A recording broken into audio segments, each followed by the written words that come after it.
And welcome back aboard the night bus. Magical transport for the stranded witch or wizard. I'm Corey.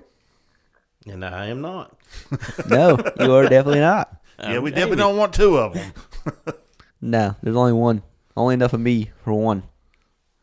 And sometimes that's too much. Hey, it could be sometimes. That's what she said, no. Might be. Might be. We're Anyway. off to an interesting go here. Yeah. Who's this fella on the other side? Jackie, There you go. the one and only. And Thank God. we'll be kicking off the pod by discussing the second episode of House of the Dragon. We all watched it. We all liked it the first time around. Yeah. Then, we all had planned to rewatch it, prior to doing the pod tonight. And two of us did, to differing effects. One of us. Again, I just don't know how you like it the first time and don't the second. I started watching it, and it was just like, and I picked my phone up. I couldn't.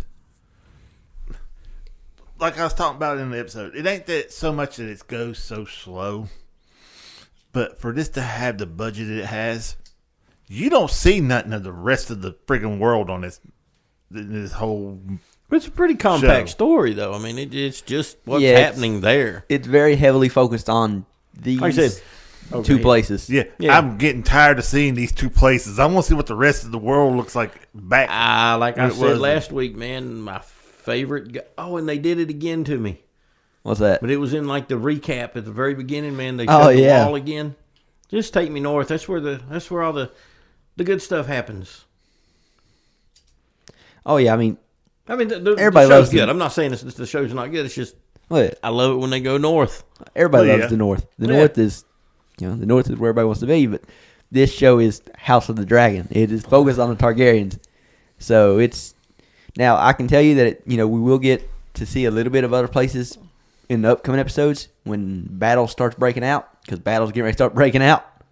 I like it when they go to. Thank God. Well, I'm not saying the battles are going to be amazing. Some of these battles, at least in the books, are very lopsided, one way than the other. I do like it when they go to. Is it? What do they call it, man? The Valerian's home. The family Valerian's home. Oh, Seaside, sea. oh, You know what I'm God. talking about. I can't think of what they call that place now. I would have known it if you didn't ask me, but now that you Right. asked Well, I me, I like it can't when they think go of it. there because it's something outside of Kingsland. Yeah. But they hardly ever go there, though. Right. But like I get it, man. This one is focused. Well, I got used to Game of Thrones, man. You was everywhere. You was seeing a little bit of everything. Mm-hmm. Oh yeah, And this was just like It's much more compact. we had a budget, but we just going to keep it shrunk to this little part over here. Well, the story just doesn't go anywhere else. Well, yeah. If you listen to the book, there's don't wanna not listen much to the travel, but also I would say 65-70% of the budget all goes towards CGI and those dragons in.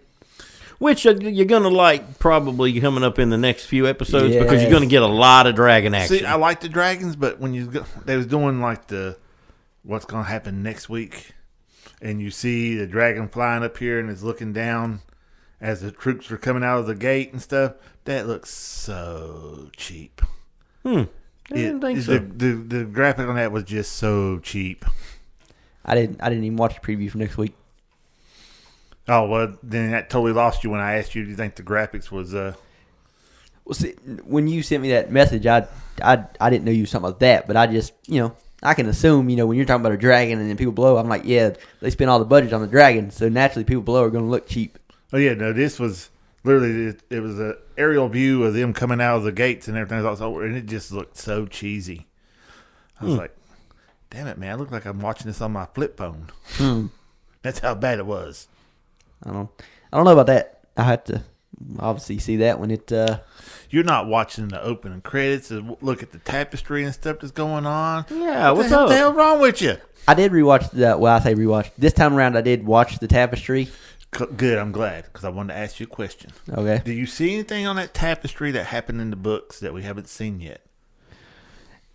I can't depict it all. It's very Game of Thrones. The opening for it was very easy to read and tell what it meant. Too many white-haired people in this one. This one is way harder. I don't know if it's where it's like on a tapestry, it's woven, but it's harder to tell exactly what you're looking at. Well, I think I know the part you might be talking about. It's when it's obvious it looks like one of the Targaryens holding another one. Yeah. They both look to me like they both look male, don't they? I mean, you only see it for a second or two. At first, I thought they both looked male, but then it looked like it was a female holding a male one. The freaking white long hair just kills it on there. You can't really tell nothing. You can't tell. Well, there's going to be battles, and there's going to be people injured and possibly killed. So we know that's going to happen. Not even having to get into anything about the books because there's going to be battles. Oh yeah, and in a battle, someone's going to get injured. But yeah, I think I seen that piece you're talking about. I couldn't tell because it's just there for a few seconds, and I couldn't tell if it was a male holding another male. But someone's definitely injured. I thought it was injured or dead. Yeah, I thought it was a male holding another male, and then you'll see where somebody's sitting on the throne, and you look at it and you're like, that dude looks like he's a dead guy sitting on the throne. Had white hair. Almost looked like his face was scald. But well, I mean, there's no spoilers. there's something coming up in episode 4 that it sounds to me like you guys are describing that. So we shall see. We just have to speculate without getting too much into book action. Yeah. And some of this stuff is happening in like the timeline that you hear it happening in the book, and then when you're watching in the show, it's some of the stuff happens in just slightly different order. It happens, the way it does in the book, but it's just in different order. And we've said it before in past shows, but what's really cool is from us, and like we went over, man, I forgot a lot of the details from the books. Mm-hmm. But the books are certain people's perspectives, and the show we're getting is what's actually happening. So we don't really know 100% what's coming. Exactly. So that's kind of cool. That's probably what intrigues me most about this show. Exactly. I've listened to the book as many times as I have, and the show still leaves me wondering what's going to happen next week. Because we don't know. Because we don't know 100% sure. The main plot points are probably dead on, but how they get there, maybe not. Yeah, and like you was talking about before, or Martin, this is canon. Right. Anything happened, this is canon. This is definitive. This is exactly how it happened. So what we got in the book form is stories from other people in the realm who told the stories, and they may have been biased toward this side or that side. So they might have, made this person out to be bad when they may not have been so bad, or made them out to be good when they were really not very good. Well, this is true. Depending on what side the teller of the story was on. Yeah. Who they favored. Yeah, because I can definitely safely say from listening to the book, you don't come out hating Kristen Cole as much as everybody hates Kristen Cole on the show right now. He's a horrible The show person. has done a really good job of painting him in a light. I see him as a dick. I don't see him Joffrey level. Oh, he's not. No, nowhere near it. He's not even close. In fact, I don't hate him the most in the show. He's my second most hated character. For me, it's Laura Strong with Clubfoot. Yeah. I don't like him. He's a manipulator. Yeah. He reminds me of Littlefinger with a foot fetish. Yeah. And kind of, to me, not quite as good as Littlefinger. Littlefinger was way more discreet. Oh, yeah, he was way more diabolical. And way more discreet. He would get stuff done, and you would, even watching the episode, you wouldn't know he was the one doing it. Mm-hmm. Laura Strong, and I think that's the way they're painting him, is you clearly see, okay, this he had a hand in this. This was definitely him. Now, did y'all see the yellow coat that got a gold cloak? They found him with the. Well, we ain't even got to that part yet. Oh, we can go ahead. I have no idea where you're at. Yeah, what? He got caught with the King's head. I thought the torture of that would be a whole lot more than what it was. Well, he gave up real quick. Well, he gave up real quick, and then the king just comes there and bashes him in the head with a freaking mace. Well, he cuts away, but he may have lived the first swing, but nah, I doubt it. You make a good point there. This show is way more reserved than Game of Thrones was. Yeah. when it comes to the brutality, the nudity. They have really dialed it back on the violence and everything. It's insinuating a lot of it, but it's not showing. Like Game of Thrones just throwed it out there at you. And that's what I liked about it. Oh, Not yeah, that I'm yeah. a masochist So, or yeah, anything. they've kind of toned that down for whatever reason. It's, you don't see, well, like, just the graphic violence and stuff is just not there in this one. No. Yeah, I definitely noticed that too. And it just felt weird. I was like, to be a spin-off of Game of Thrones, I mean, did they just go from being... Man, it is dialed down from the first season, really. Yeah. I mean, they took Corlys Valerian's brother and just sliced his head in half. I'm sure there's some other stuff I'm not remembering from, but yeah, they definitely dialed it back even from the first season. I agree. I would say that, we're on episode 2. So True. We do need to wait and see. They might be saving... when an actual battle happens, see what that looks like. But I do agree that from Game of Thrones, this is definitely toned down. Season 1 of this was toned down compared to Game of Thrones. Way as of toned right down. now, Season 2 is toned down from Season 1. And at least for me and Jamie, it's also toned down because we watch The Boys. And that's the most gruesome, in-your-face, Yeah, everything it's goes over the top. Everything flies. I think they go out of their way to be as graphic as they possibly can. Yeah. So compared to that, this show is like watching a G-rated, Yeah. Disney movie. Well, there's really nothing in this that you couldn't show. Yeah, you can, Not really. Yeah, everything on here you can show on TV. Yeah. Everything. On regular TV. Yeah, there's nothing happening on this one that's too graphic to put on any channel, really. Do you think? No. No, not this episode. Not as... Now, the first episode, just the insinuation of the ending of cutting the kid's head off, that wouldn't fly on regular TV. Even just insinuating that wouldn't really fly.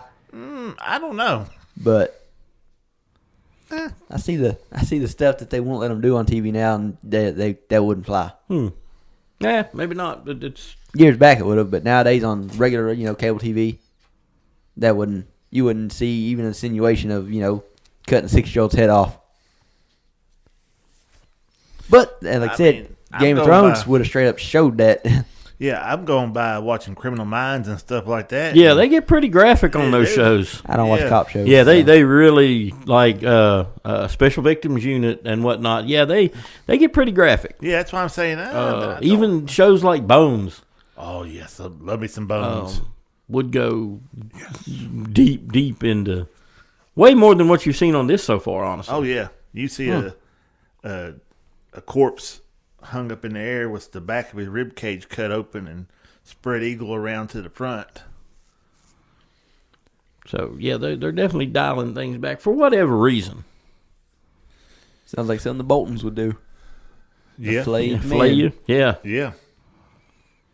They're taking the Game of Thrones out of it, and it's depressing. I don't think they're taking I wouldn't go that far. Yeah.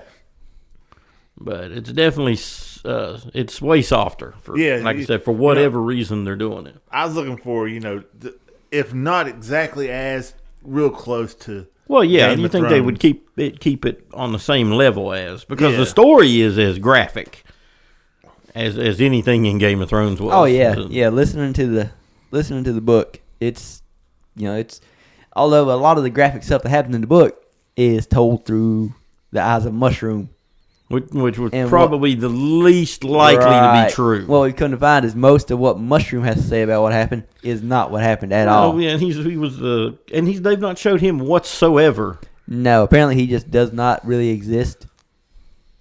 I've listened to some other people review it, and they speculate that they don't want another Tyrion character to be compared to Tyrion. Yeah. And for those listening, Mushroom was a dwarf also. Yeah. But he was like the court jester, so. Yeah.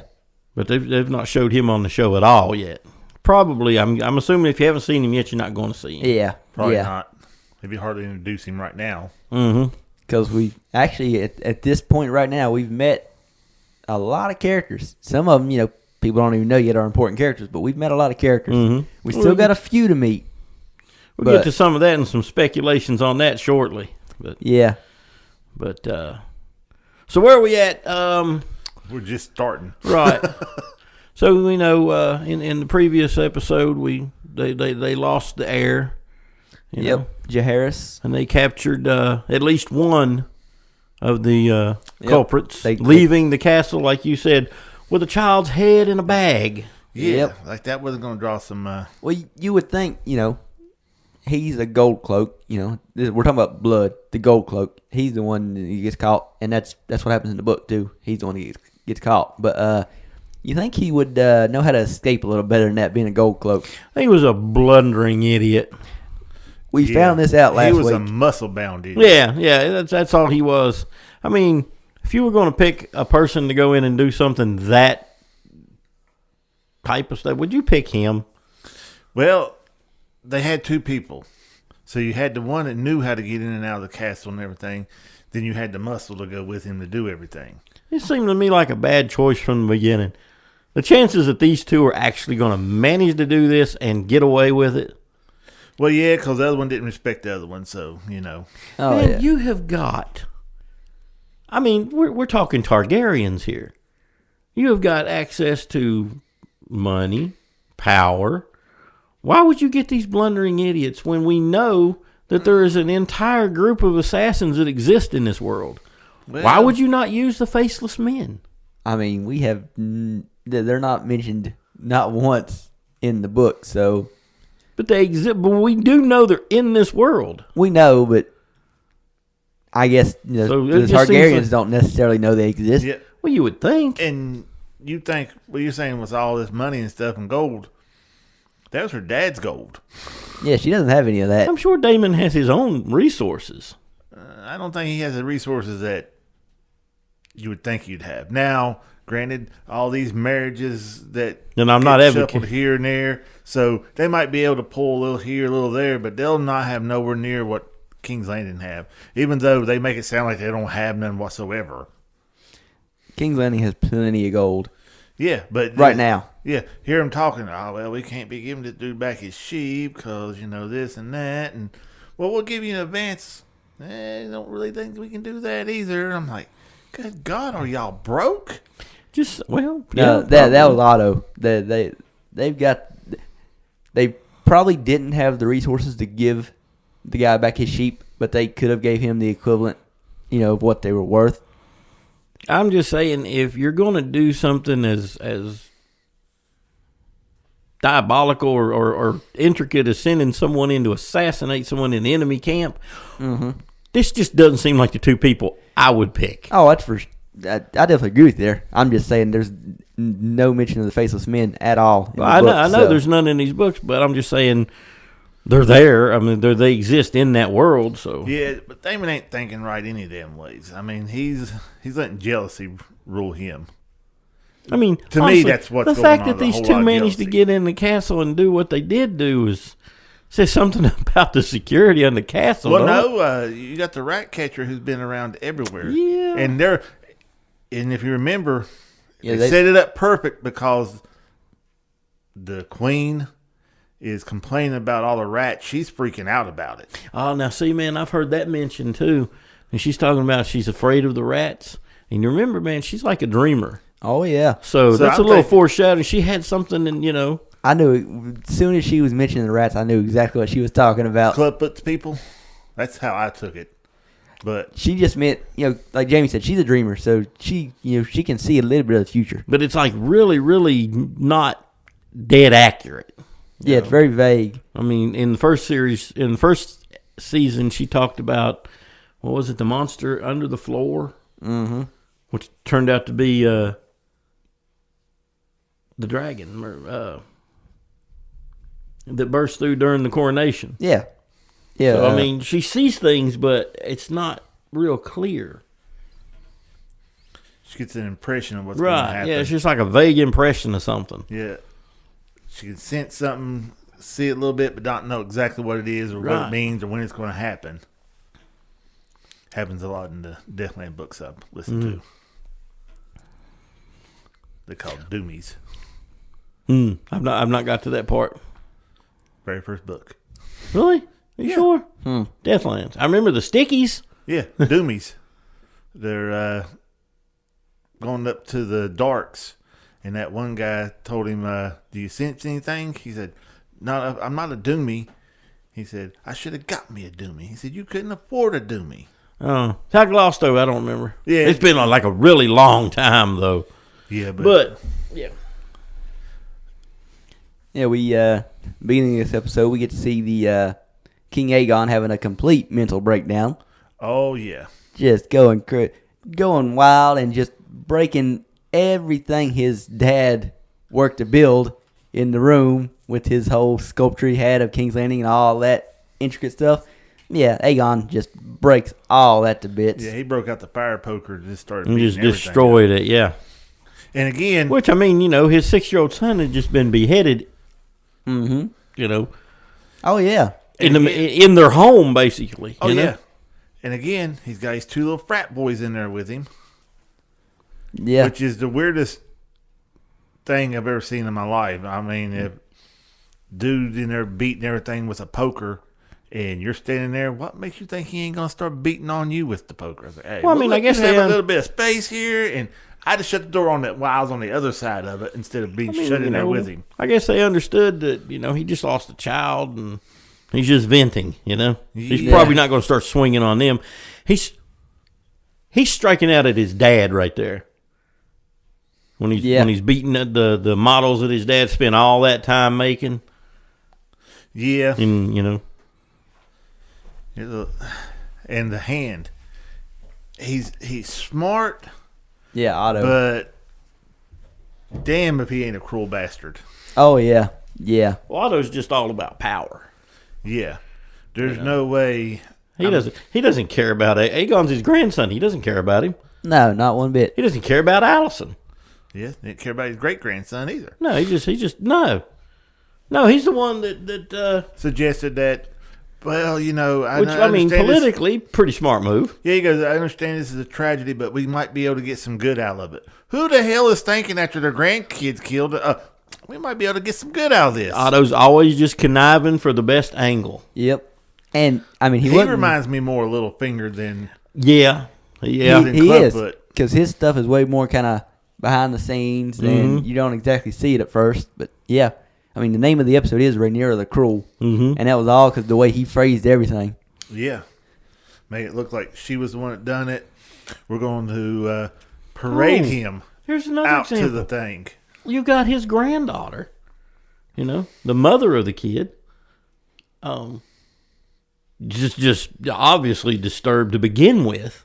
And then this happens, and she has to see it happen. So what are you going to do? You're going to put her right there with the body going right through the middle of King's Landing.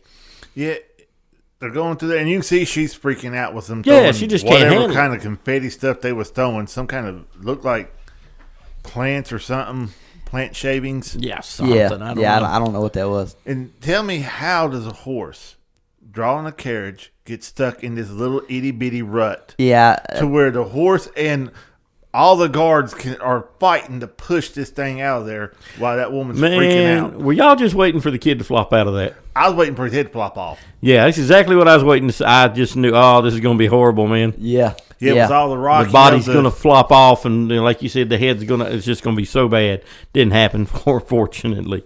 Yeah, old Game of Thrones, that would have happened. Yes. Probably, yeah. Or that they would have got mobbed by the procession. But hey, Otto's plan worked. Oh, it did. They're all, sympathetic to all the people of King's Landing's falling in behind Otto and the Greens now. Yeah, like you said, Rhaenyra the Cruel is what they're chanting. Rhaenyra's a bunch are talking to her, and they're like, well, we can understand if a mother said that. She's like, I didn't do this. Oh, yeah, man. Even her own people are wondering, did you do this? Yeah. Meanwhile, she might have done it behind their backs or something. But yeah, meanwhile, you got Damon sitting there at the table like, I didn't do anything. He ain't saying a damn thing. He's just looking around. And it was that smug look on his face. It was so easy to look at him and be like, oh, yep, he did this. I mean, everyone at that table should have just turned eyes to Damon and go, yeah, we know who did it. Oh, as soon as they seen the queen look at it the way she did. One person did, and they knew right off the bat. Oh, Rhaenys. Yeah, Rhaenys is very smart. Yes. Her and Corlys Velaryon are my two favorite characters from the show. I really started to like the Valerians. Yeah. The whole family, I really like the Valerians. Oh yeah, the Corlys, show has done such a Rhaenys, good job with them. All of them. In the book, they're like important characters, but they're not important enough that you really care about them. I The think show's done a great job. I think you compared them to the Starks. Yeah, Did you compare them to the Starks? yeah, Yeah, and I agree with you. They're the honorable. yeah. I said they're the Starks, but for water instead of. Let's be honest, the North. man. If you're honorable in this world, it's not going to end well for you, probably. Oh, Lord, No, I mean look what's happened to Corlys Velaryon. He's lost, his son and his daughter. So part due to his ambition and his nobleness. Mm-hmm. But yeah, I was just when the cart got stuck, man. I just knew this. The body was going to at least just flop out or fall over or something, Yeah, and then the girl was just going to freak out. But luckily, none of that happened. I honestly thought that's what they were setting up. I did too. Because it was rocking just a little back bitty and hole. forth. Yeah, Man. and then they flashed to the body. I'm like, oh, this kid's gonna roll off here, or the head's gonna kind of move, and they're gonna start screaming and everything. I figured the head because that was not a very well done sewing job by whoever sewed the head back on. No, it was like these big black stitches. I mean, they didn't even put us, Well, I guess that was to let the people see. Yeah, that was all on purpose. That was all for show. Yeah, Otto did all that for show. Yep. It wouldn't surprise me if he led them that way on purpose to get them stuck. So yeah, that was all calculated by Otto. One thing he didn't calculate though is his grandson being a complete idiot. Yeah, run by his emotions instead of his brain. Well, see, like you was talking about when he clubbed the gold cloak that got caught with the head. Yeah. I mean, yeah, I see the point of the dad wanting to murder this guy. But he's the only one you got that can identify the other one. And you're just going to beat him to death? Yeah, instead of bringing all the rat catchers in front of him. He tells you it was a rat catcher. Yeah, he didn't know his name. He knew a name. And this guy gave up Damon like in the first breath. Yeah. He just unrolled the torture tools. And it was like, Damon had me do this and blah, blah, blah, blah, blah. Damon paid me. And so all you had to do was keep this guy alive long enough to bring all the rat catchers in front of him. He's going to point out the one that helped him. You know? Exactly. But, Aegon was too impatient, too hot-headed. Yep. So he beats the guy to death. I tortured him. Now what's he left to do? He's got a rat catcher. He knows that it's a rat catcher that done it. So what's he got to do? Well, like an idiot, he goes through and it cuts to a scene where you see all these people hanging on the wall, and guy walks up and talks to the woman. What's this? The rat catchers. Why are they up here? I don't know. And then you see the one rat catcher that was actually so they got him. Yep. They'll never know that was the right one, but they know they got him. And then the hand comes in there and says, "You just undid everything we won." And Otto's not wrong. No. On that. I mean, I'm not agreeing with the stuff that Otto does, but Aegon just destroyed all the goodwill they had by killing and all sympathy those by people, killing the rat catchers, and not even explaining why he did it. I think there was 13 of them, and they said there's probably 12 innocent dead. He said, but there's one guilty dead, though. That's how he looked at it. He didn't care how many people died. Yeah, or how many people in King's Landing now look at him like a monster because they don't know why he killed these people. Yeah, well, you can see that look on his face. He didn't think about that. No. When the hand told him, he said, now they're out there cursing your name and everything. Then he stops and he starts thinking, like, oh, shit. Yeah, that's Aegon's biggest problem is he doesn't think. No. He just acts. He's still too much of a kid. Yeah. There should be some checks and balances when you're that young before you can start throwing out some orders. Yeah, especially for someone like Aegon Aegon, yeah. I mean, to be fair, Aegon is like 21 or 22 at this point. Oh, is he? Yeah. He's not near as young. Like, Rhaenyra's kids are all young. Like, her oldest, Jacaerys. Yeah. He's, at this point, only, I think, 15. But, yeah, Aegon is like 21, 22. And then Aemond is like 18 or 19.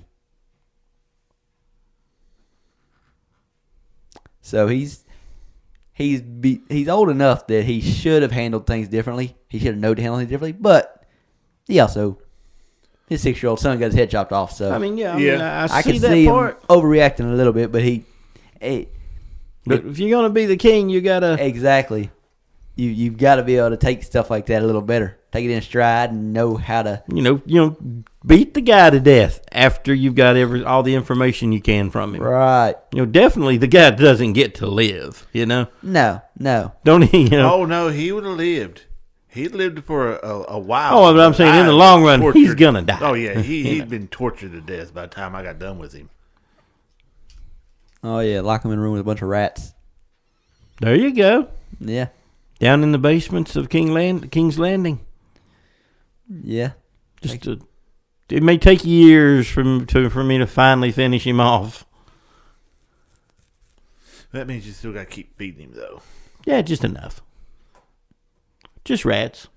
Yeah, Look, I would you say he's could got do- all the food he needs down there. You got rats running around everywhere.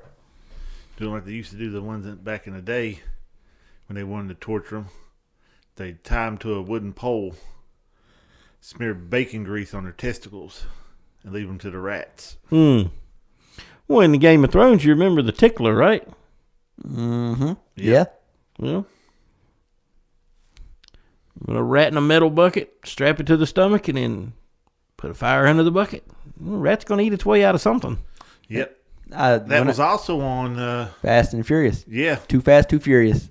That Apparently, I guess in some time in history, this has been a thing. yeah. Oh yeah. All Yeah, that stuff. I've seen it in, like you said, The Tickler. I saw it in Too Fast, Too Furious. And there was another movie I saw that done literally the same exact thing. And it's like, this is like a popular form of torture. To just stick a rat on somebody's stomach, put a bucket over top of it, and start heating the bucket up. The rat's going to start going somewhere. So, yeah. Yeah, up to that point now, the Otto's plan worked for the most part. I mean, people don't like Rhaenyra. They also now don't like Aegon. Yeah. Yep. We kind of glossed over one thing. That's where the twin got sent over to. Oh, that goes back to Mr. Christian Yeah, Cole. we were getting ready to get to that point because we're kind of skipping around how it happened in the show. But, at the point that you guys were just talking about with, Otto talking to Aegon like that, well, Sir Kristen Cole is listening to all this. And basically by the end of their conversation, this is when Aegon is like, hand over your badge. He's hand to the king. He's basically telling him, you're not my hand anymore. He makes Christian hold the hand. Yeah. But what gets me, because when he first come in, he said, even Sir Cole has done more than you have. And pray tell, what has he done? Yeah. But you're missing one thing, too. It was sometime before that Aegon wanted to know, where were you at when this murder was happening? Oh, yeah. Where were you at, Cole? Oh, You're yeah. supposed to be on duty. He was in his room. He was in somebody's room. Yeah, he's in somebody's bedroom. Yeah, he was a little Doing the busy. night's watch. I mean, what's he going to say to Aegon? Your mama. Yeah. What was you doing? Your Two. mom. Yeah. There you go. That's what he was doing. That describes it all. That's what she was doing. That's what was happening. That'd be the easy So, way to put it. Mr. But, Christian Cole has once again sullied his white cloak. Yep. So now that we're on to him, now we can talk about his. So, what does he do? He goes to Sir Erryk with an A, because that's the one that serves them. Yep. Yeah. Trust me. I made sure when I looked at the. Are you sure? Yep. I thought that's right. Erryk Yeah, with an E. is Rhaenyra's twin. Right. No, I mean, you know what I mean. Yeah. Trust me. When I For those that don't know, there's a set of knights. Yeah. They're the identical twins, and one sided with Rhaenyra and one sided with Alicent. Yeah, and both of them are named Eric. The only difference is Erryk and Erryk. That's what I just said. One's name starts with an A, one starts with an E. Right. Other than Erryk that, and they're the Erryk. exact same name, just the first letter different. And what I was saying is the one that starts with an A is the one that serves the greens. The one that starts with an E serves the blacks. That was something I was paying close attention to when I rewatched it. And so, needless to say, you get Sir Kristen Cole earlier in the episode. He goes to And he's just have a trying to throw his conversation with guilt Sir off on somebody else. Oh, yeah. Yeah, he goes off on Sir Erryk for having a sullied cloak because he was out in the procession that was muddy the day before. Yeah. And he just Cole kinda- sullied his cloak in a totally different way. Well, he Yeah. was wearing it as a remembrance or something, as honor to the thing. He didn't like it. He's like, no, that's a sign of our purity. And I was like, you hypocritical exactly. little Well, I mean, prick. he's feeling guilty now. You know. Oh yeah, he's feeling real guilty. On a kind of a different note, I'm assuming you guys probably didn't see what I put in the Instagram group chat about Sir Kristen. Which one? I mean, I just put it in there. Oh yeah, today. I saw it. You did? Yeah. So there's this movie. It's a Christmas movie called Last Christmas. It's pretty. I mean, I like it, but I also, the only reason I watched it in the first place is because it has Emilia Clarke in it. You know, who played Rhaenyra Targaryen. Who, coincidentally, was a queen. She was Daenerys Targaryen. And, she eventually became queen for a very short time until Jon stabbed her. Bastard. But anyway, in this movie, there's just, you don't think nothing about it because the actor who plays Sir Kristen Cole isn't, popular yet. He's in this movie for a short period of time. Basically, it's just a one-night stand with her. So now you got everybody bringing up that, Sir Kristen Cole has slept with 3 Targaryen queens. Well, 2 of them are Targaryens. One was, married to a Targaryen. Yep. But still, I thought I'd bring it up. So, yeah, Sir Kristen Cole is, he's got 3 of them now. The Queen Slayer. Yeah. And anyway, there was a meme about that I put in our group chat. So. Yep, I seen it.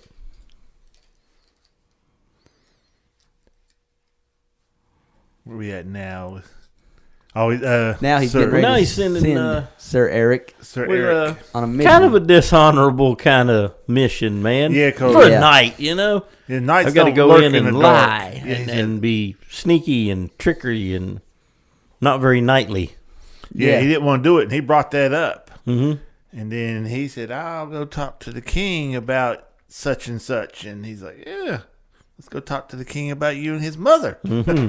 I love when he asked, Sir Kristen, where were you at when the prince was murdered? It's like, I can't answer that. That ain't obviously what he said, but that's what I'm thinking the whole time. Like, oh, okay. Yeah, what are you going to say now? Yeah, he was in the middle of some night moves.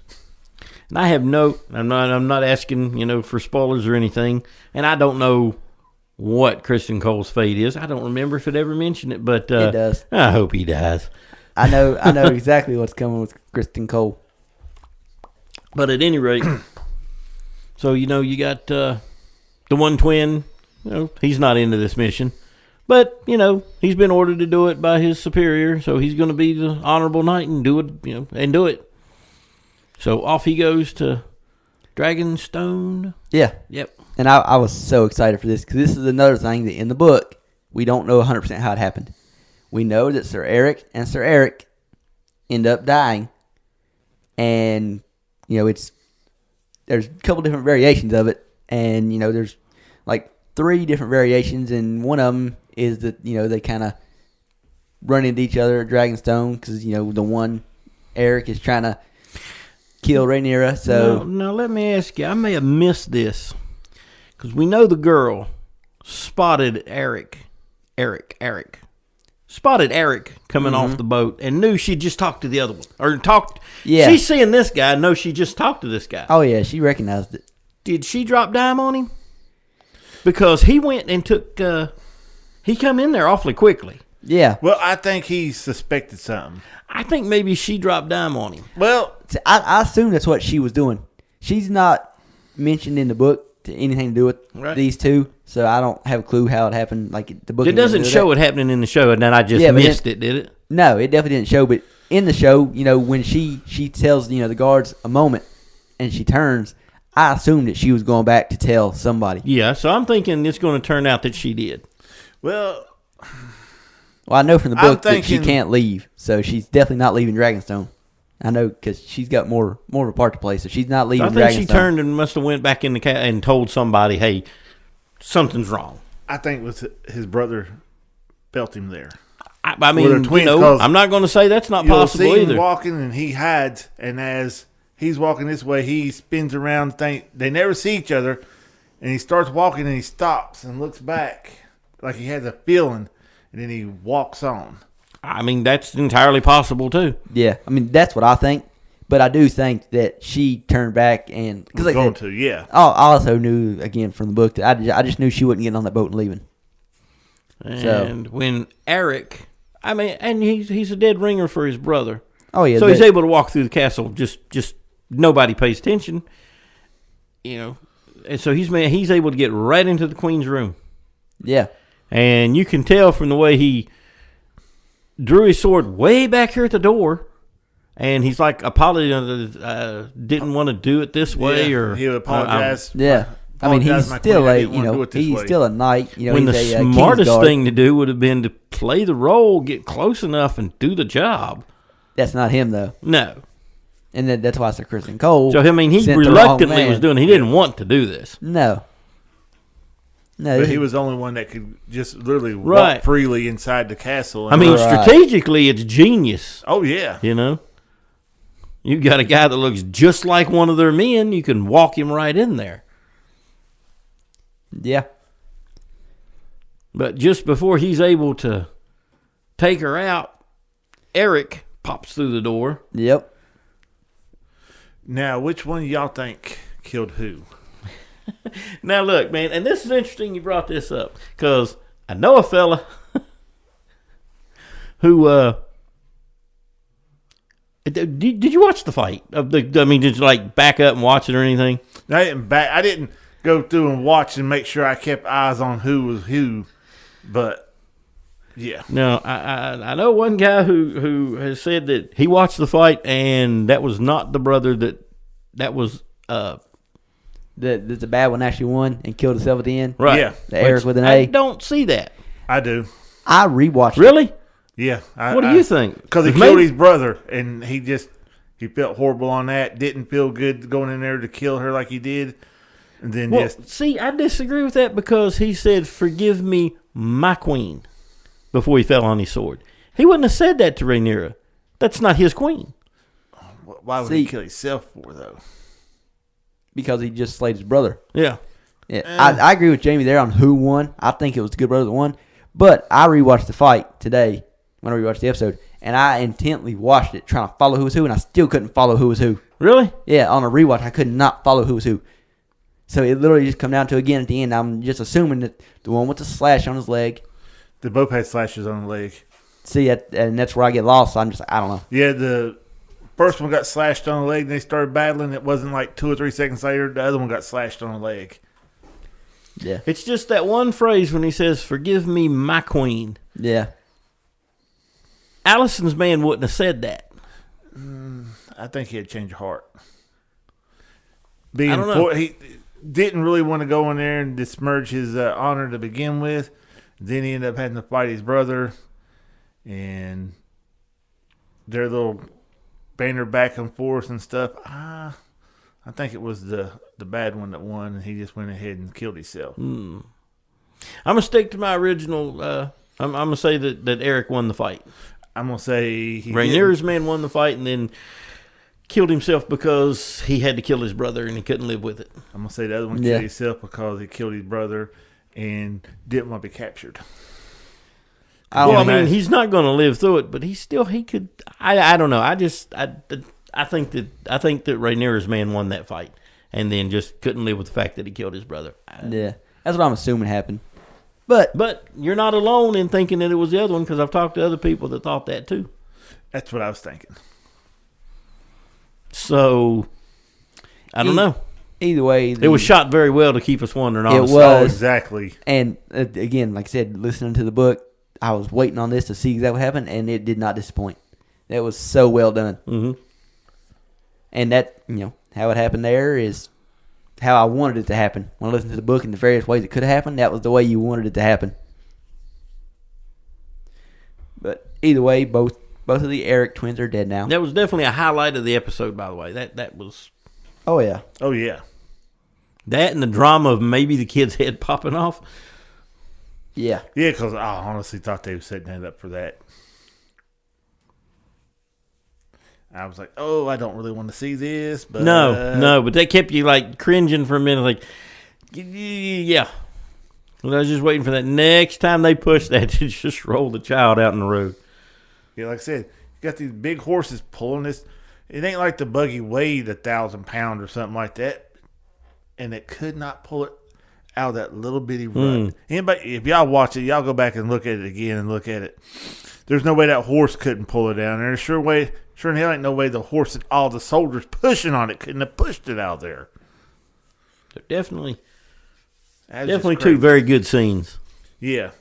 And just a very good show, you know? Yeah, I liked it better than I did the first episode. Yeah. And neither one is disappointed so far, in my opinion. Yeah. Yeah, like I said. And all the episodes are, well, right now they're building to episode 4. Episode 4 is going to be a great episode. Won't be as good as Battle of the Bastards, I tell you that now. Hard Home. No, it was a good one. One of my favorites from the Game of Thrones. Both of them was really, really good. Yep. But I still me like and Brandon Battle of both the agree Bastards. that Battle of the Bastards is our favorite Game of Thrones episode, period. Just John just looked like he just lost all. And he still He wasn't backing sword. on. He wasn't backing down, though. No, and he was getting ready. He was ready to die alone. And then, bam! I was like, yes. I probably screamed a little bit on like a little fangirl when that part come on, when they come riding through some horse and went by him. That's the kind of stuff I live for. Oh, I agree. I get it. That get your blood pumping. It's like, absolutely. Yeah, here we go. Absolutely. Because you got to remember, Game of Thrones, nobody's safe. Not one person. Because John could have actually have died right there. But it might have sparked this person to take charge or something. So they could have just went with it. Because, you never say, well, he's the main character. No, that doesn't matter. He Or it didn't matter once. then. They'll bring him back again. Good point. Well, it still doesn't matter. Trust me, there's a lot of death coming in House of the Dragon. Oh, I'm There's sure. a whole lot of death coming. But what do we got building up now? Well, we got to jump to the docks at, God, I can't think of what it's called, man. Yeah, I was getting ready to say what is the Valerian home? See, I can't think of it right now either. But anyway, the Valerian home. Yeah, we go back there and we get to meet another new character that is going. A couple, actually. Is going to be important. I'm just saying. Last week we met Alan of Hull.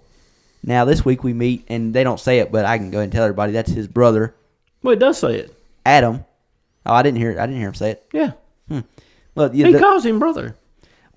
Just because you call somebody brother does not mean you're brothers. Well, I mean, No, they definitely literally But brothers. Okay, Yeah. yeah. Well, people know them. They're brothers. You got Alan and Adam. Now, it may not look it, but actually, Adam, the one we just met, the one with hair, he's the older of the two. He's the older one. Alan is the younger brother. Really? Yeah, in the books at least. Okay, so because he Trust me. definitely seems to be the younger of the two. When I got to that part on my rewatch, that's when I had to pause the show, break out my audiobook, and find where they are in the audiobook to refresh myself on exactly these two brothers and who does what. Because me and Jamie had a conversation. I'm not going to mention it because it'll spoil some stuff, but we had a conversation about some upcoming stuff and which one does what, and I had to go back and re-listen to figure out which one does what. So now I know. But yeah, these are two important characters. I mean, obviously they're important. Well, we can go a little ways into it and say that Alan, whichever, he's either younger or older. He seems older in the show, but at any rate, he seems to have like a little animosity toward Corlys Valerian. He doesn't hate him. No. It's his lord. He actually rescued him from the ocean after the battle where Corlys, I guess the ship went down. I don't know exactly what happened there. Or he Not went sure. over. They was in a battle. Yeah, and he was injured and in the water and dying, and Alan pulled him from the water. Because remember, Corlys goes to the docks and thanks him for that, and he says, I just did my duty. There's just a little animosity there. He doesn't hate him, but he's not a big fan either. The other brother is like, well, Corlys Valerian likes you, and you can use this and gain status and be a sail with the sea snake. Yeah. And the other brother's like, I hope he doesn't even ask. He has no interest in dealing with Corlys Valerian. Personally, I feel there may be a reason for that, but we may find that out a little later because I may have brought something up about that last week, if you remember, when I was talking about in the book supposedly one or both of them were their brothers, could be his bastard sons. Well, we don't know yet in the show, but the one that has the animosity toward him, and the other brother seems like he'd be all in for Corlys helping him out, So the other one's very ambitious, right? Kind of like Corlys. Good point. And we'll explore that maybe in another show. But I got my theory on it, which I told you. Well, I already know that, and your theory's wrong.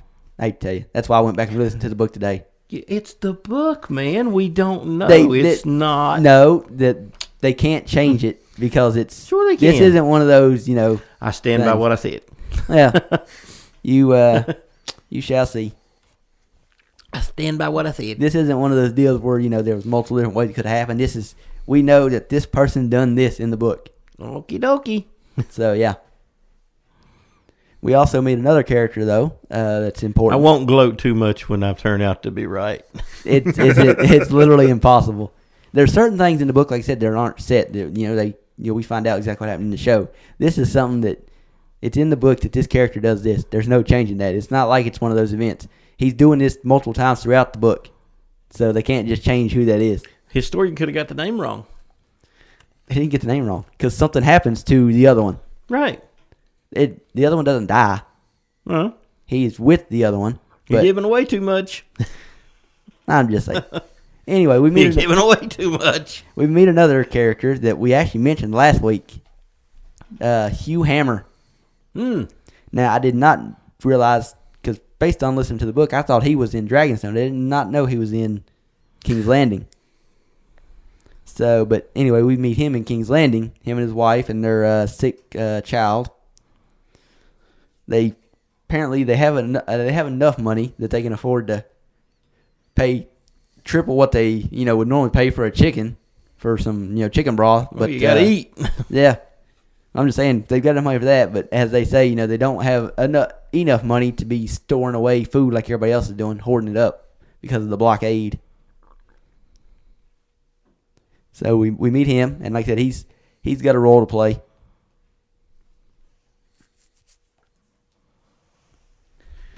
Did we lose you over there? No, I was trying to find the. I looked up a map, trying to figure out where y'all was talking about.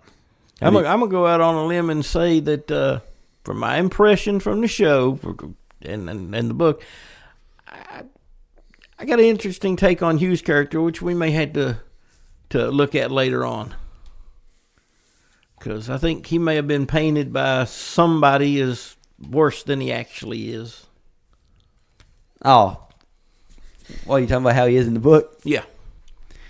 I mean, yeah. Which in the book we don't know a whole lot about him until an event happens. So yeah, and I like how the show. You don't know for sure exactly how it's going to go, so that keeps it interesting. Yeah. Yeah. I do think he's a little on the small side, though.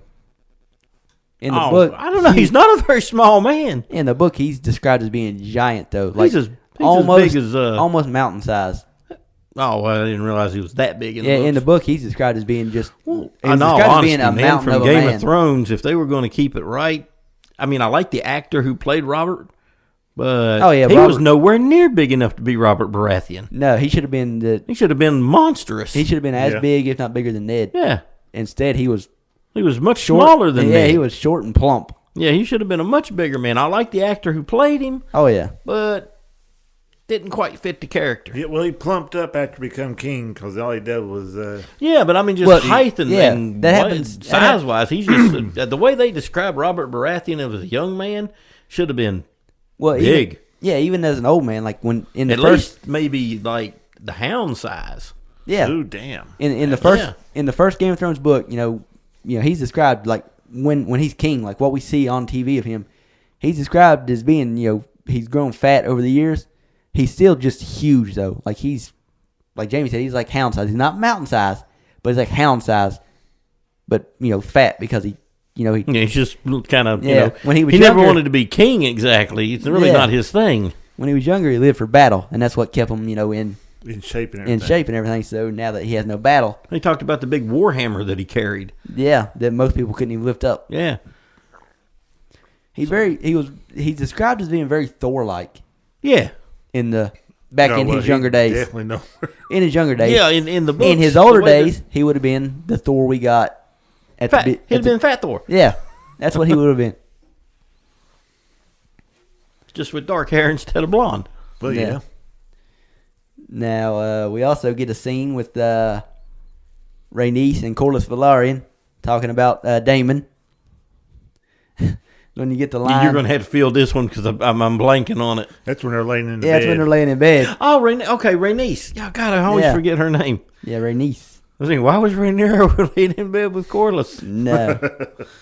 But yeah, Rhaenys. Again, I like her character. Oh, I love her character in the show. What's her dragon's name? Meleys. Meleys, yeah. Yep, Meleys.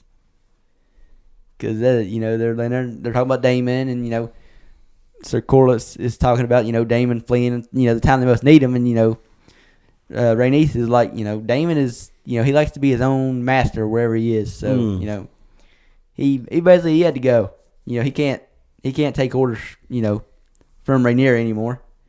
And Corlys is basically like, I've found that taking orders from a queen can be very, how did he put it? It was a very well delivered line. True. Especially considering they're laying in bed. And I was just laughing. Like this is why I love those two characters so much. Yeah, so we know they're probably going to end horribly bad. Yeah. I mean, honorable people don't do well in this world. Oh, yeah. He says, I have on occasion found that quite enjoyable. Yeah, there you go. But, episode 4, people. Episode 4 is coming. I'm not going to say what, but there's something coming. Yeah. What is he alluding to? Even though she's an older woman, she's a good-looking woman. Oh, Rhaenys? Yes. Oh, yeah. Yep. Yeah, I think it's, the actress's name that plays her is Eve Best. I have no idea. They picked a good person to play her. Mm-hmm. She has the age, but she don't show it. I mean, she don't walk around frail or nothing. She exudes power when you look at her. Yeah, basically throughout the book, she's just known as the uncrowned queen. And like I said, that's why I said the show does a really, really good job of, getting you invested in these characters in the book. They're main characters, but at the same time, they're kind of side characters. In the book, I didn't have anything against Rhaenys' character, but I also didn't really care about Rhaenys' character because it was just kind of a throwaway character. The show's done a good job of making me where I'm like I said, Rhaenys and Corlys are two of my favorite characters in the whole show. Yeah, definitely. If you'd have, asked me how I felt about them after listening to the book, the second or third time, I'd be like, they're all right. They're decent people, but I don't care about them. They just advance the story, but they're nothing special. Right. Yeah.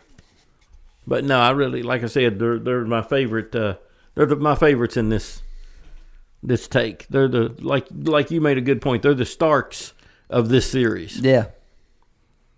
Yep.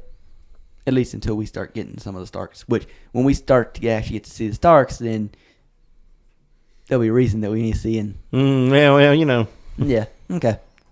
Like I said, good people don't do well in this world. Not at all. I mean, just in this show in general. This is a Targaryen civil war. Mm-hmm. Not a lot of people make it out of this. I'm not going to go into detail. You'll see it as it happens, but not a lot of people make it out of this. Might should have put a spoiler warning at the beginning of this episode. Well, we're late to the game. It's already been reviewed 1,000 times. Yeah. We're giving people We're insight. on the far end of the show. We're giving people insight right before they watch the newest episode. Yeah.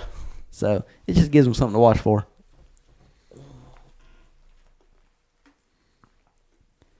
And I'm not going so much about the reviews, just all the hinting and everything to what's going to happen later on.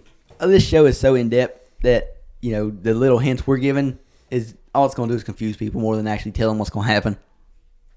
Now, if they would listen to our podcast from 2 weeks ago before the first episode dropped, I dropped a lot of spoilers in that episode. Oh yeah. When I was re-listening to the episode, I was like, man, I shouldn't have said half of that stuff because I dropped a lot of spoilers.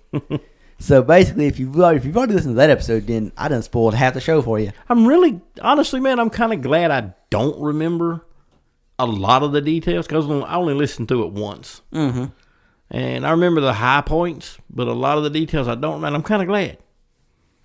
Because a lot of what's coming, I don't recall. Yeah. that's why I like being able to watch a movie before I listen to the book. Because if I listen to the book and watch the movie, I'm just disappointed. Mm-hmm. Well, that was not an option with this because Yeah, well, good God, look how long he had it out and still ain't finished them. it's like this. Fire and Blood. That book came out in like 2016, and now here the show finally came out, and first season came out in what 2020, 2021, something like that. Did y'all see the update I sent y'all in the group chat on WhatsApp? About The Harry Potter book, the cover art. oh yeah, Oh, yeah. yeah. 1.9 million. Is that what it sold for? Mm-hmm. When it first sold, it sold for I think like £94,000.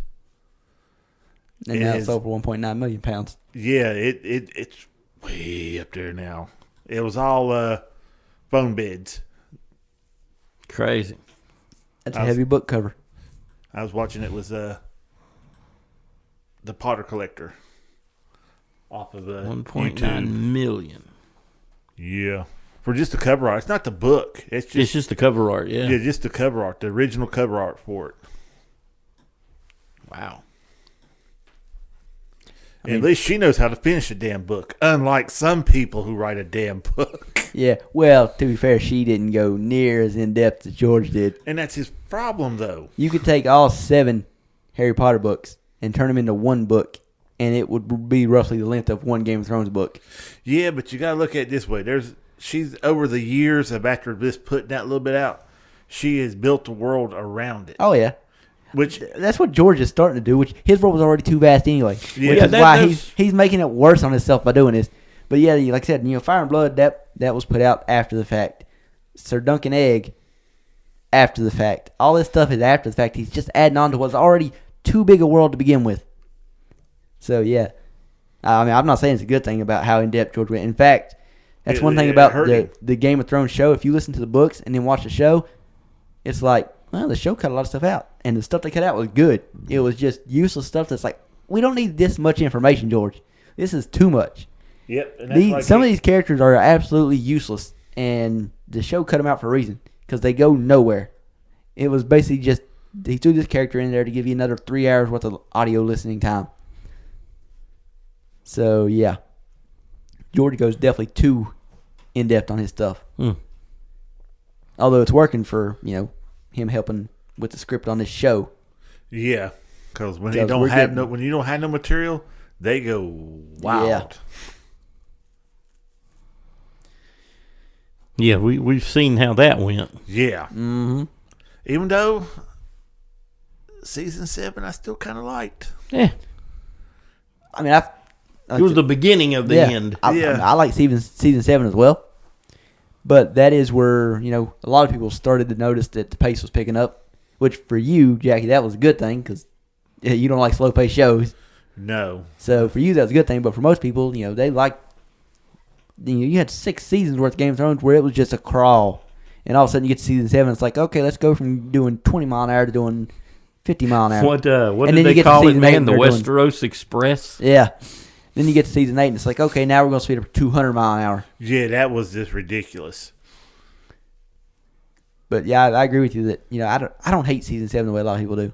I can definitely safely say that is where the show started to go tank down, but it didn't tank. Season 8, for how bad it was, has at least one episode that's very, very good. Oh, everybody loves episode 2 of season 8. That was a great setup to a very big disappointment. Basically, yeah. Yeah, I think that battle should have lasted longer than it did. Oh, it should have went so much different than it did. Well, yeah, that too. But that should have been a 2-day battle. It should have been at least a 2-episode battle. And a whole lot of people shouldn't have walked away from it. Yeah, that's the part that it's Game of Thrones. Way more people should have died. Well, I mean, if you watch it, you got to stop and like, how did this person make it? Yeah. I mean, in the middle of all that, how did Sam make it? Really, he should not have been out in the middle of the battle for one thing. Yeah. He should have lived, but he shouldn't have been in the battle to begin with. Exactly. He's not. If he's in the battle, great soldier. Yeah. If he's in the battle, he's training to be a maester. Right. If he's in the battle, he shouldn't have lived. He should have died. Right. So the fact that he was in the battle and survived, that don't make any sense. He should have never been in the battle to begin with, because you need him to survive. Because he's the one basically writing all this down to the history books. Grey Worm's right on the front of Winterfell.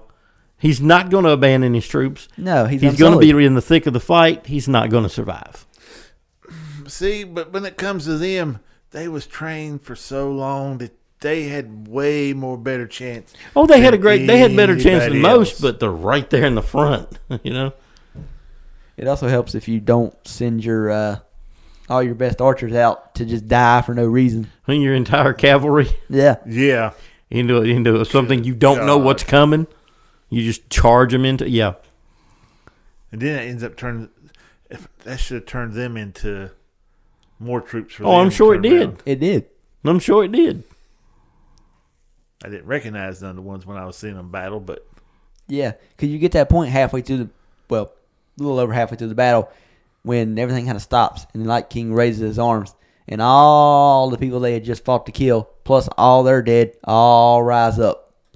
So you just imagine, I don't think you ever see, but you imagine that all the Dothraki that died, out in the field, they're all rose up too now, and they're coming. So they may not have their horses, but yeah, I just don't like the way the Night King got killed.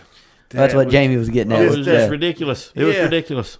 That one little drop, grab, stab, and I mean, she just leaped out of the dark and. Grabbed by the throat. I don't like what happened either, but she is a faceless man. Well, yeah. And she done the classic. Everybody was being a sports person. Everybody's talking about the classic Michael Jordan hand switch. It's like, oh, he's going up for a lay with his right. No, he switched to his left hand.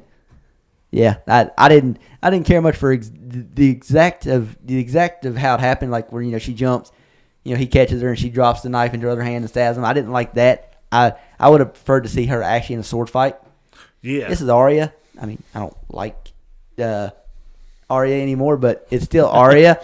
That's a Doctor Who thing, not a Game of Thrones thing, so that doesn't factor this. But I wanted to see her in an actual sword fight against him. I wanted to see how good is he with a sword. Can she actually do this? And what we really all wanted was to see Jon do it, but yeah, because that's who you thought is leading up to. Yeah, that was going to be the one to battle. Nope. Again, got to rush it through. Yeah, he was busy pinned down by a dead dragon. Yeah. Now, Theon Greyjoy, he went out like a boss now. He died, but he went out like a boss. Him and...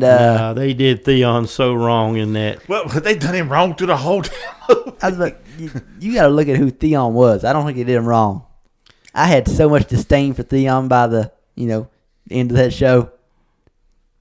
Done Theon I didn't wrong. like him that good at the beginning of the show. Yeah, he was just too cocky at the beginning of it to be a slave. Well, not really a slave. He was adopted in. Yeah.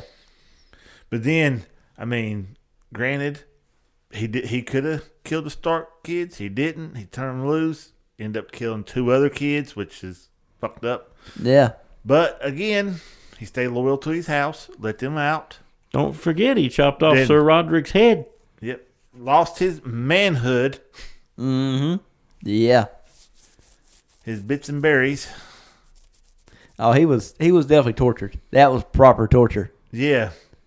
And then that still didn't change that I just didn't like his character. But really, man, he charges straight at the Night King and just gets stabbed in the gut.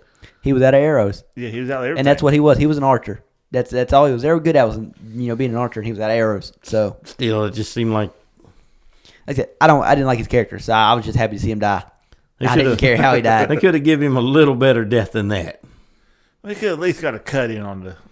It's just a moment of battle anyway. Something. We needed more people to die there, so I'm not complaining about how he died. Jorah had the perfect death. Yeah, Jorah went out like you knew he would. Exactly. Oh, yeah. I was kind of hoping he'd live, but you already knew he would. Yeah, we knew Jorah was bound for death. Yeah, he had to die. That's the only way he could really redeem himself. Yeah, he'd already lived longer than he should have because of Sam anyway. Mm-hmm. With the grayscale. Went through peeling it off. Yeah, that's good God. I definitely don't want to catch that disease. Lord no. How'd we jump on to Game of Thrones? I mean, We- House we're of the Dragon is a prequel to Game of Thrones, so point. it's a very easy path. Yeah, man, we never stay on the right This is true. topic. We were done with that episode of House of the Dragon anyway. Yeah, Yeah. we pretty much took care of it till till the next episode. Yep. Till We basically tomorrow. covered everything. We got to see Hugh Hammer, the Alan and what's his brother's name? Adam. Adam and Alan. Adam. We got a glimpse of a pale dragon. I was about to say a pale dinosaur, a pale dragon. Yep. So I guess we'll find out Well- who that dragon, which one that might be. I think I know which one that might be. I'm almost positive So, I yeah. know. Well, it's not just from the color? It's not Sheep Stealer. Hmm? It's not Sheep No. Stealer, but yeah. So yeah, we know who that dragon is, but everybody else will find out soon. Now, if it's the dragon I think it is, let me ask you this. Somebody brought this up to me too. Mm-hmm. If it's the dragon that I think it is, this dragon had a master. Yeah, He had a rider. yeah. A dragon only bonds with one person. Not in Game of Thrones. That's what I was wondering about. Yeah, in Game of Thrones, look at Vhagar. Vhagar's had 3 different riders now. But all of them died before the other one come along, right? Mm-hmm. So does That's what happens to all these dragons that are getting ready to get.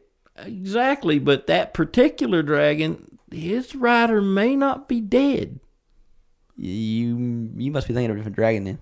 Sea Smoke. Yeah, that's the one I'm talking about. That was Corlys's son's dragon. You know, I didn't actually think about that.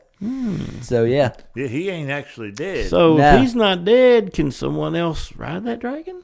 if I guess it's one of those where If it's parted from I him guess- far enough, or I guess you something can. that breaks the connection, I don't know. I guess you Or can. can just someone else ride it. I don't know. Well, you look at Daenerys; she was alive, and Jon jumped right on top of one of her dragons and rode it. Well, this is true too. Yeah, So I didn't think about that. which nobody had ridden that dragon that John jumped on. No, She had. No, Daenerys always Vhagar or rode Drogon. Drogon. I'd say she probably rode But we the other don't one know. too. Yeah, you never really know. Yeah, the other 2 were way smaller than Drogon But, because yeah, she I'm- kept them locked up. I'm assuming that one was Sea Smoke. Yeah, it was. So if that's the case, then it already had a rider. But Yeah. there must be something there. Yeah, Maybe like that- maybe they'll explain it. I doubt they actually try to explain it because I don't know. I don't think you really need to explain it. It's already kind of out there that It's just a question. Anybody that listens to the books, would know that dragons get I guess you could say reconquered all the time. But like as you said, it is mostly recycled. Yeah. It is mostly after their riders die. Right. But it's still and it literally it's specified directly in the book in the part I listened to today when I was refreshing something that I needed to learn. It's literally said that tame dragons that have been tamed before are easily tamed again. It's the wild dragons that have never been tamed that are really, really hard to bend to your will. Like Sheep Stealer, the Cannibal. Which no one's ever rode. No. And, yeah. I ain't going to say no more about that, but yeah. And, yeah. All that'll be coming up in further episodes. Yeah, you'll get to meet the Cannibal soon. I hope they show it. Oh, I don't know that they will, but I kind of hope they do. yeah. I believe they will, but who I knows? don't know. This one's a little. This Game of Thrones is a lot calmer than the other ones. I mean, it ain't nothing crazy or anything, but it's just, I don't know. The only reason they wouldn't show the Cannibal is because he doesn't play a really important role. He's mentioned in the book. He shows up a few times and basically kills a few people and a few other dragons because that's what the reason he's called the Cannibal. But that's it. He doesn't really play much of a role other than that. So I don't know if the show will put him in, even though it's not. Yeah, because the dragon, even though it's not very important. that's a lot of CGI to pay for. Mm-hmm. And the Cannibal is huge. Cannibal's the second biggest dragon behind Vhagar. Mm-hmm. In fact, That's why he's so deadly to other dragons. yeah, there's rumors in the book. It said that there's rumors that he was around on Dragonstone before Aegon the Conqueror and them even came to Dragonstone. Well, not Aegon the Conqueror because he didn't, but before the Targaryens came to Dragonstone to begin with, there was rumors that the Cannibal was already there. Now these rumors can't be true because if that was true, he would be bigger than Vhagar, Mm-hmm. and it specifically says in the book that he is not bigger than Vhagar. which means he was born after Vhagar, but still, the cannibal was huge. Like I said, the second biggest dragon. I realized one thing because I was watching. I was like, the table. They had their map and everything on it. I was like, how is this freaking thing glowing? Oh, and it wasn't until you get to one scene, they're pulling a big tray of candles out from underneath it. It's dragon glass and it's shining up through it. I was like, because I thought that table was cool as hell. I was like, oh, it was. I don't remember it glowing like that in Game of Thrones. It never did because I guess Tyrion and them was never smart enough to know how to do that. Yeah, but I was like, that's pretty cool. I was like, I wonder how to do it. And then the next thing they're pulling out I was like, I would have never thought of that. I assumed it was something like that, but I didn't know it was just straight up a bunch of candles. Yeah. I knew someone there was lighting it, causing it to do that. And back in those days, it basically had to be some sort of candle. Had to be fire of some sort. Yeah, I just didn't know it was literally going to be just a boatload of candles all on a big boxes of tray. Candles shoved underneath there. Yeah. But that table is just super cool when it's lit. Yeah, that's nice. That'd be a good D&D table. Oh, I'd say somebody's remade it. Oh, I guarantee it. Ooh, I have to look that up on YouTube and find out. Yeah. Because that'd be cool to see if somebody actually redone it. Oh, yeah.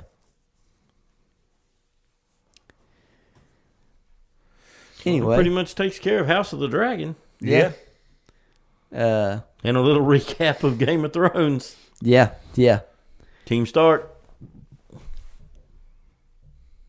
Yeah. Just saying. I mean, we're not disagreeing with you. That's for sure. But on to other things. Me and Jamie watched a movie that we've been waiting on to hit streaming services. I have to admit, I haven't finished it yet. You still haven't finished it? I still haven't finished it. But what I've seen is really good. I haven't watched none of it. Anyway, on Peacock, they added the unbearable weight of massive talent. If you like Nick Cage, man, well, who doesn't like Nick Cage? Exactly. This is one of his best movies he's done in a long time. This isn't one of his, cheesy, cheap-made, need a paycheck cheap-made, how dare you? It wasn't one of them, I bet too much money, I need some cash. No, but they play that heavily in this movie. Yeah. Although it's not, for him, it's not betting. It's buying stupid stuff that he doesn't need. Paying way too much for it, and then obviously not being able to sell it to get the money back because he paid too much for it to begin with. That sounds like me. Well, he bought a castle, didn't he? And an island, and a dinosaur skull. Yep. I mean, like, literally, Nicolas Cage bought these things. Yeah, in real life. He bought all this stuff. He paid millions and millions of dollars for that dinosaur skull. The castle, I'd see buying. Cause he bought a castle. The Harry Potter in me would have to have a castle. Oh, yeah.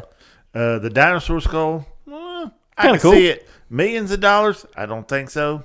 Yeah, that's the one I couldn't see. The island holds its value. You can resell the island.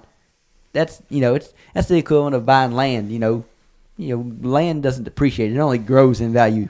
Even a crappy piece of land is never going to go down in value; it's only going to go up.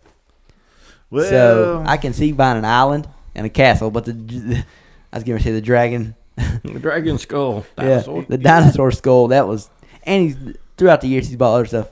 And you see in this movie, there's a scene in this movie where this rich guy has an exact replica of Nick Cage holding the two golden guns. And he basically asked the guy, how much did you pay for this? And he's like, $6,000. He doesn't say dollars, he says $6,000. Nick Cage says, I'll give you $20,000 for it. And that's just, in real life, that's how he is. To him, I've got money. I don't care how much I got to pay for it. I want it. Yeah, forget that. And that's why he files bankruptcy all the time, and he's got to take every single movie and makes he can. a lot of interesting movies. Yeah. But this is the best movie he's made in a long time. This movie's so don't forget his co-star. Oh yeah, Pedro Pascal, the man who's in every movie. Yeah, you gotta have Pedro Pascal. He's so good in this movie too. Oh yeah, his acting is like just top tier.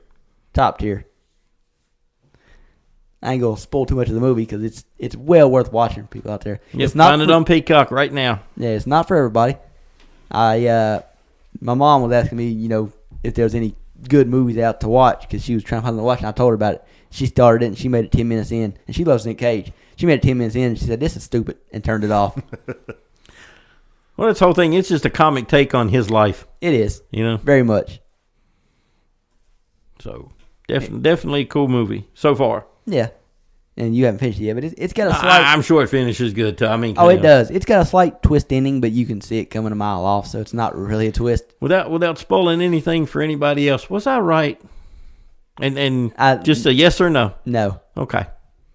Y'all don't get to know what that's for. As I told you the other morning, well, I kept saying you could be right, you could be wrong, you could be just a little off. You're just a little off. You're wrong, but not by much.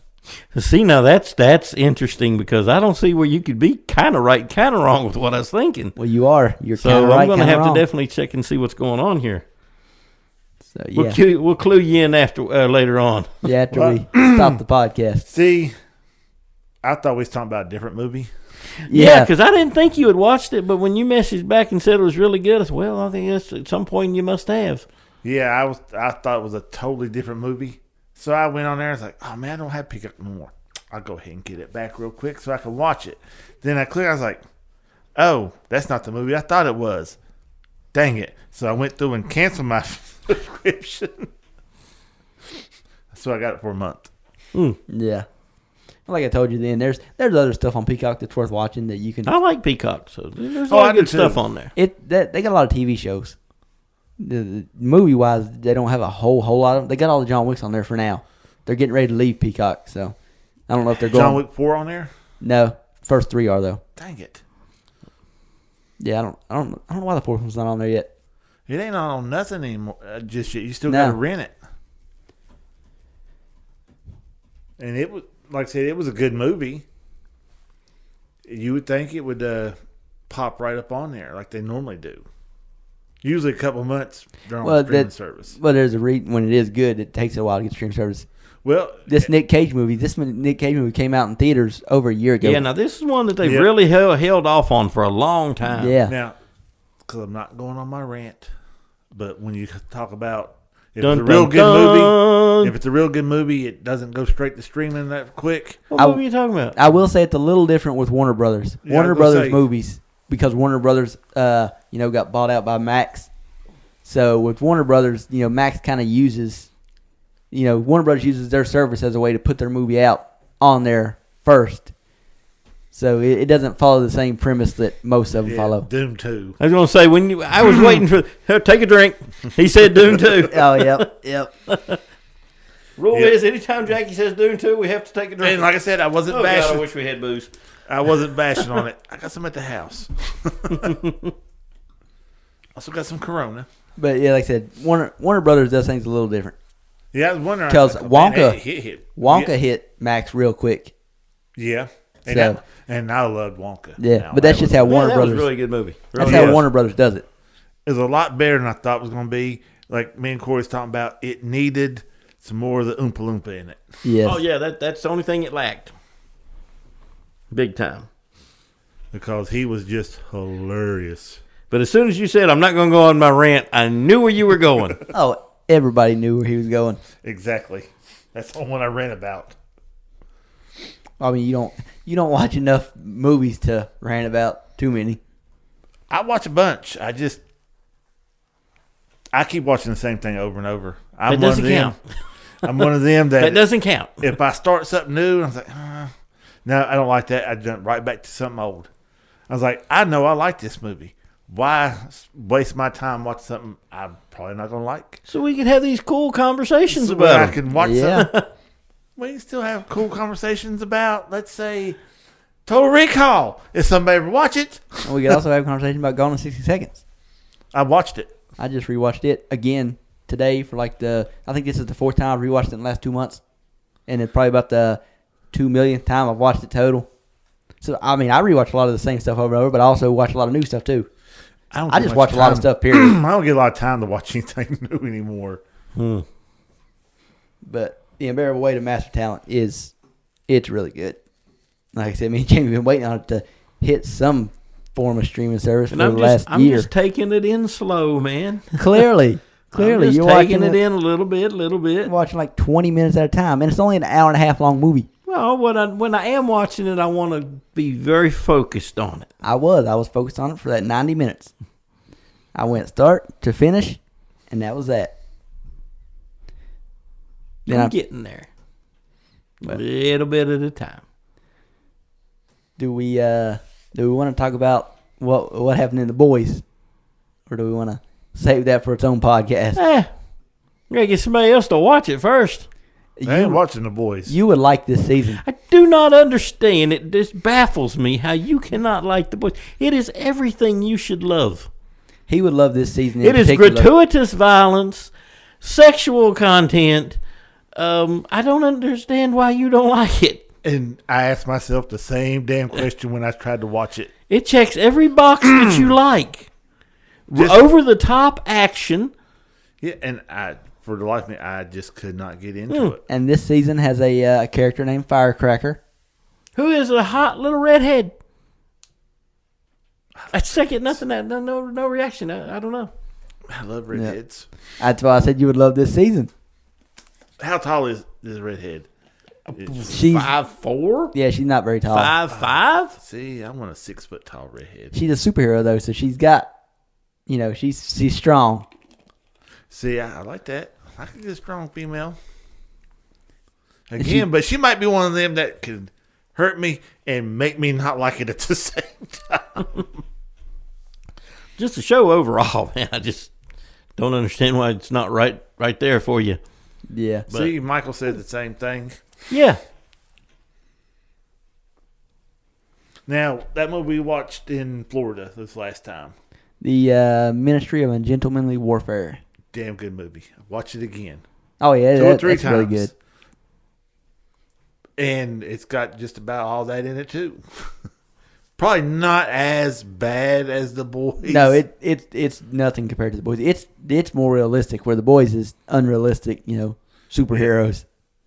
But just something about it I liked. I mean, in this latest episode of The Boys, you've literally got a guy, Simon Pegg, his character, is literally like phasing into people and then turning back solid, so making them just explode. And like sticking his hand, phasing his hand through somebody, and then his hand turns back legit, so now all of a sudden he's ripping their hearts out. That'd be pretty cool. Yep. Yeah. Yeah, I've seen some of the. I guess the graphics of it is a little. Some people are trying to say a little too much. It's over the top. Trust me. Yeah. But that just make me want to watch it. It is like. Well, they do all that for they try to go as far as they possibly can. You can tell. Yeah. Oh yeah. They want to push the limit with every episode, with the effects and with what's happening in the episode. It's just, yeah. I've listened to some of the actors talk about it, and some of the scenes, it's like by the time they get done, it's like you're picking stuff out of your hair, and you're like, oh my god, what is in my hair? So yeah. Then I was watching on Instagram today.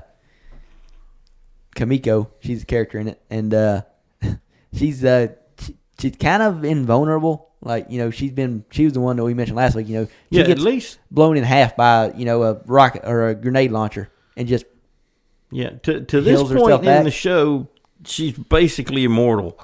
I don't know what else they could do to her aside from maybe incinerate her down to ash. Yeah, and maybe that would kill her. That's the only thing I can think of. But what I was getting at is there's a scene where she gets her arm kind of blowed off, but it starts growing back. So at one point in time, she's got just a really tiny hand.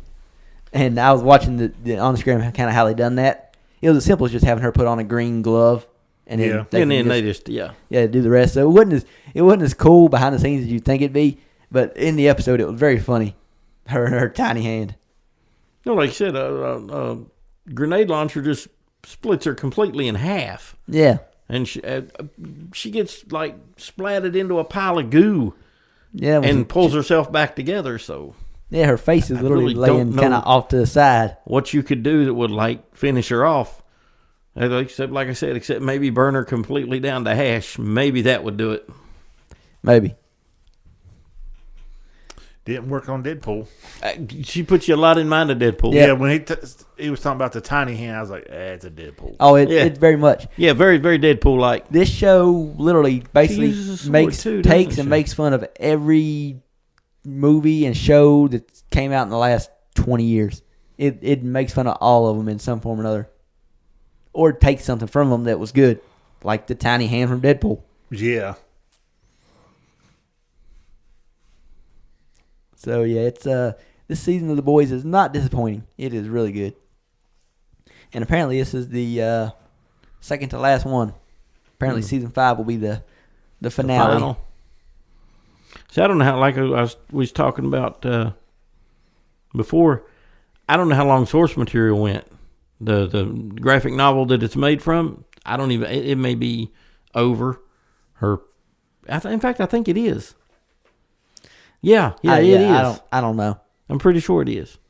So, but I don't think the show has stuck very, very tightly to that. No, not at all. But I'd say, yeah. Well, they pretty much said this season and another one, right? Yeah. That'll wrap it up. Yep. Now I don't know if that means that'll be the end for all of it, or if that just means they'll Do a spin-off. The God You characters will take over. Well, don't forget, man. There's an animated Diabolical. The Boys Diabolical is like a bunch of shorts, and I've watched most of those. They're pretty good. I still haven't got around to watching. They're just like the show, man. Yeah. Just animation. Oh, I I mean, imagine. Bloody, gory, ridiculous. Yeah, it's like Gen V and The Boys. It's just right in the same vein. Oh yeah. I mean, heck, with Gen V, they could have literally just made that season 4 of The Boys, and what we're seeing now could have been season 5 of The Boys, because Gen V is just The Boys with different characters. Yeah, it's the junior team. Yeah. It's the trainees, the ones that are in Godolphin University. God, you. Yep. Training to be the next generation of superheroes. And they're just as twisted and evil and callous and yeah, these are college kids, so in fact they're probably worse. Yeah, they are worse.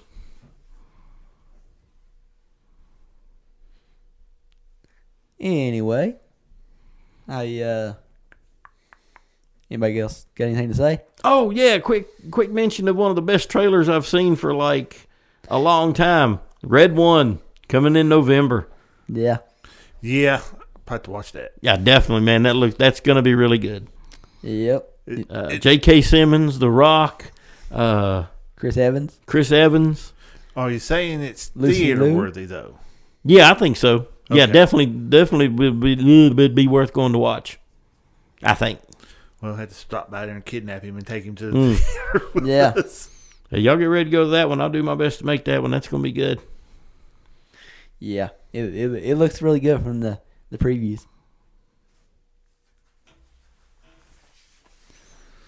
Well, I guess that's Well, I all got for us nothing. tonight. Yeah. Yeah. I think that'll do it for this episode. And I guess We don't want to touch on the recent debate, do we? No. No. No.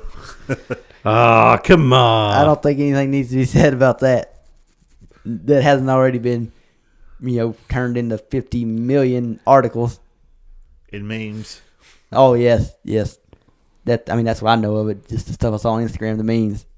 So yeah, we'll leave that one where it lays. So till next week. Later. Way out.